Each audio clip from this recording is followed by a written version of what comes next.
Un matin, j'ai un cousin à moi qui est venu me rendre visite. Mais il était paniqué, paniqué. Et quand il est rentré, il est arrivé chez moi, il a toqué, il a sonné, il est arrivé chez moi. Il m'avait appelé déjà le matin, très tôt, pour me dire, est-ce que je peux venir te voir? Je dis, oui. Il se trouve que je n'avais rien à faire dans la matinée. Donc, je lui ai dit, il pouvait venir. Eh bien, il était affolé. Je l'ai vu quand il est rentré chez moi, il était agité. Et je voyais qu'il n'était pas bien. Donc, je l'ai fait asseoir. Je lui ai donné une boisson chaude. Et je lui ai dit, maintenant, calme-toi.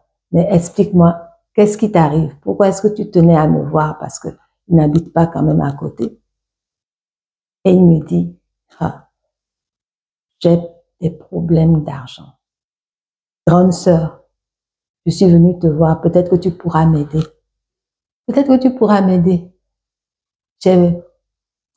J'ai perdu mon emploi et je ne sais pas comment je vais faire avec mes enfants à la maison, avec ma femme et tout.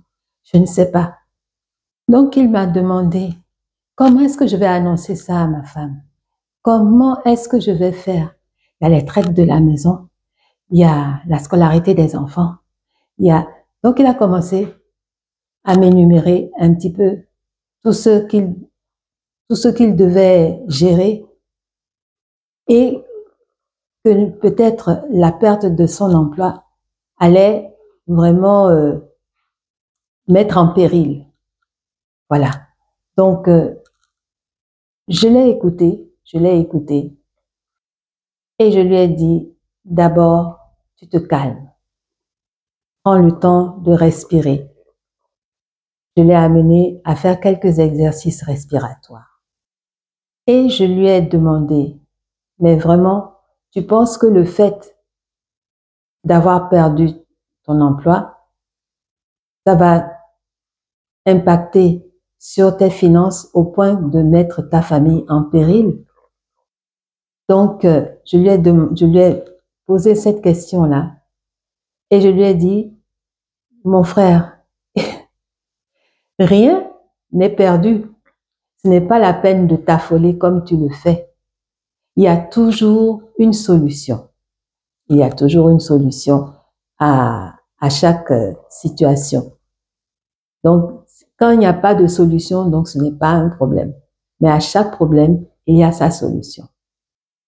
Et petit à petit, à force de parler, je lui ai dit que j'allais l'assister. L'assister, bon, financièrement, quand je le pourrais, mais l'assister surtout sur le plan moral, sur le plan mental. C'est important d'être entouré à ce moment-là. Et Dieu merci, il a réussi à s'en sortir. Parce qu'il a fallu qu'il vive maintenant avec ce qu'on appelle ici les assédiques, c'est-à-dire les indemnités que l'office de Pôle emploi, enfin l'organisme qui s'occupe des personnes qui sont demandeurs d'emploi, met à disposition ou donne ou attribue aux demandeurs d'emploi. Donc, il a fallu qu'il apprenne à vivre avec qu'il arrive à faire son budget et à faire face à toutes ses charges avec cette somme-là qui était bien moindre que le salaire qu'il percevait. Heureusement, il y avait le concours de son épouse aussi, parce que elle, par contre, elle avait gardé son emploi. Mais ils ont appris à gérer leur budget en fonction des moyens qu'ils avaient maintenant à leur disposition. Et c'est une situation qui n'a pas duré.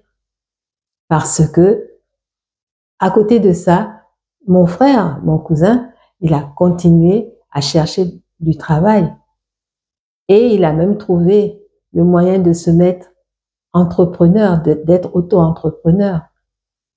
Donc, voilà une opportunité qui s'est présentée à lui de révéler un petit peu ce qu'il avait à l'intérieur de révéler un petit peu qui il était, parce que les finances l'ont amené à une discipline, à l'éducation financière.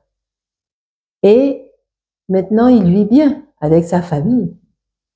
Et il a transmis la leçon qu'il a apprise, les leçons qu'il a apprises de cette situation-là. Il les a transmises à ses enfants. Donc, vous voyez, c'est pas parce qu'on a des ennuis financiers qu'il faut s'agiter partout. On peut aborder les difficultés, quelles que soient les difficultés, hein. Là, il s'agit des difficultés financières. On peut les aborder, mais avec calme. Et surtout, c'est la stratégie qu'on met en place pour sortir de ces situations-là. Alors, toi, face à tes difficultés financières, toi qui t'es retrouvé dans ce genre de situation, quelle solution as-tu appliquée à ta situation? Tu me les mets en commentaire et je te remercie pour ta contribution. Je te souhaite une super belle journée et surtout, prends soin de toi.